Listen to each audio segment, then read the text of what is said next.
today I've got a little bit of a woodworking project that I'm going to be working on. My wife decided that she would like to have a massage table at the house that could be moved around so that I could give her a massage, as all women would love to have. And I don't like spending money, so what I've decided to do is build my own. I've got some spare wood that we've torn out of our camper, our RV named Valkyrie, and I've got some cabinets that we tore out that I'm going to use for a base of this massage table. I'm going to add an extension piece on the bottom and have to come up with the head piece for the top. And I'm actually going to put some supports in there and then use the the window valance covers, side pieces, to actually trim out the outside and paint it all, and then put a piece of 24-inch foam that we happen to have on the top of it. And let's see what happens. I don't know. It's all free scrap material that just was laying around. Let's see if we can't make it happen.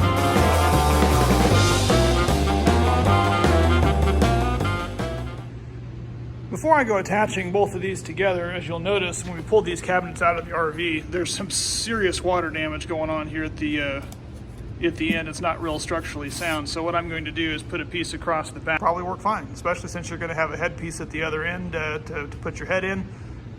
It might work good, but I want to be able to structure this a little bit better down here to be able to use it.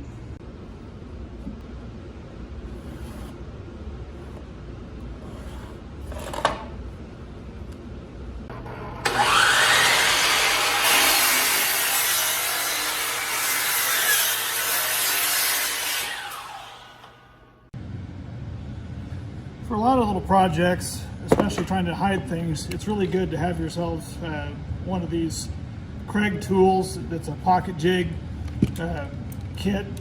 A lot of times this one here came with a double barrel C-clamp. And pretty much what I'm going to do with these is just to give it some additional support and to hide these. You clamp this on to the piece of wood and it gives you the hole to drill through. And then you've got a drill bit with a collar on it that's lined up for your set your depth. Drill that out.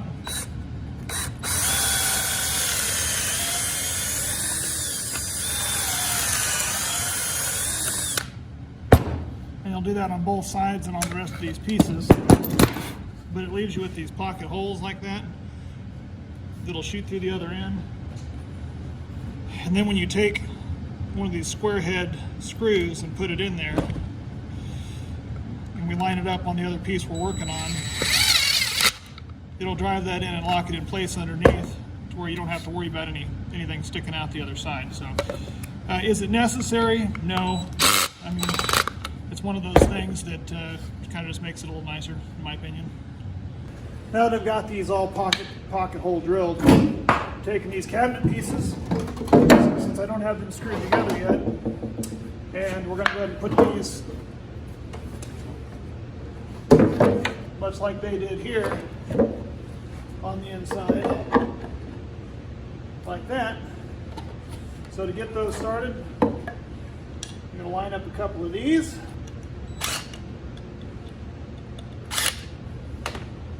Get them put in here. I don't have a particular set width that I want to do these. I just want to put a couple cross members in here to support us.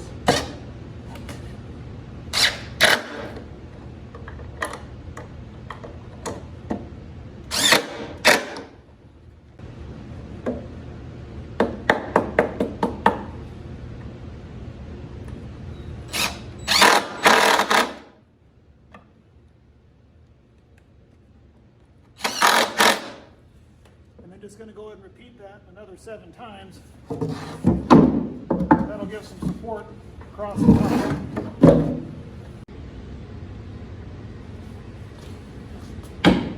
It should look a little bit like this. I've got these cabinets out of here. It's still fairly lightweight because it's fairly hollow. It's starting to put on a little bit of weight though, so I'm going to be careful about how much more weight, or else this isn't going to become portable. It's going to remain in the shed. I'm going to go ahead and attach a piece onto the bottom to stabilize it, and a piece onto the top. Okay, I supported the front and the back with these pieces, so now we can go ahead and tilt it up like this.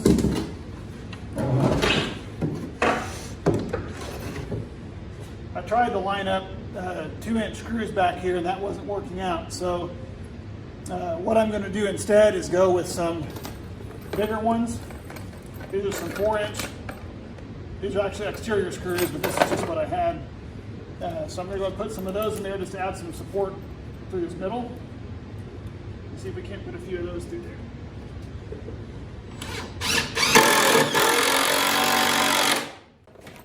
That should be good. We'll flip her over and we'll go to the last steps. I'm getting ready to get closed up on this thing. Using these valance pieces that came with the coach that we were just going to throw away because I'm not going to reuse them. I'm just cutting them on 45-degree angles. They're already padded and nice rounded edges. So I'm going to go ahead and cut them at 45s. I've got a couple of them cut. I'm going to cut this one for that up there, and we've got 2 more left, and then we'll screw it all back together.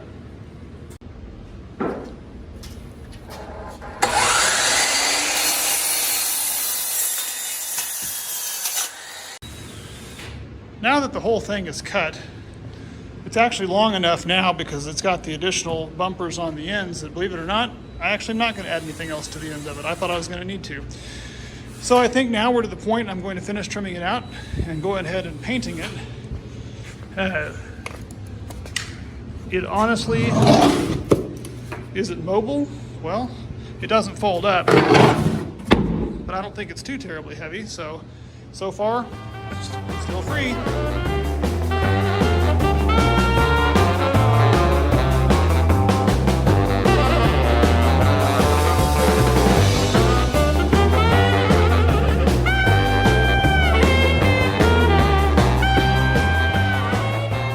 Now that paint has had a chance to dry on in there, and I've gone over it with a couple of coats of that, my kids have a lot of these little play mats. I don't know if you got any of these laying around, but I had a few. We've got a few dozen of these things. So I'm going to scavenge a few of them and use that as a base plate for this.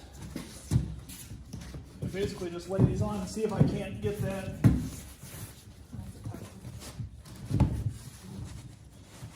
on the top of there. I'll have to cut one of them. About halfway maybe. So we'll get that cut, and I'll cut a couple layers of those, and then we will go ahead and show you the top part.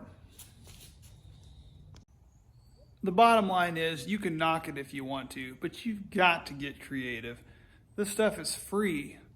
I could go online today and buy a massage table for $100 on Amazon, but that's $100. So far with what we're working on here, it's been everything that I've just got laying around, and it's cost me nothing. It was a bunch of junk I was going to throw away. I mean, how great is that? You got to recycle, reduce, reuse. This is it. Now we've got some additional foam we used to build the back parts. You can see I got a prototype headrest out of an old boppy from a baby. Yeah, repurposing that trash. So we've got a boppy up front there for the head hole. You've got some foam. We've got a couple other pieces inside. I've sent my wife to scavenge. She's going to be coming out soon enough. We're going to use that to layer a second layer on here. And the topper is going to be an old comforter that we've got that we're just going to fold over about 3 or 4 times and cover the top with a black comforter. Stay tuned. And of course, you just adjust to your own specifications as you would like.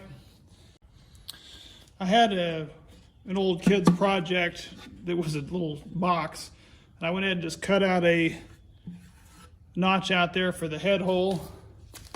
Happens to be about the size you need. So now when we put this boppy on here that we're not using because we no longer have babies, I will let my wife get on there with that little whale boppy and see if it looks like it's going to work out.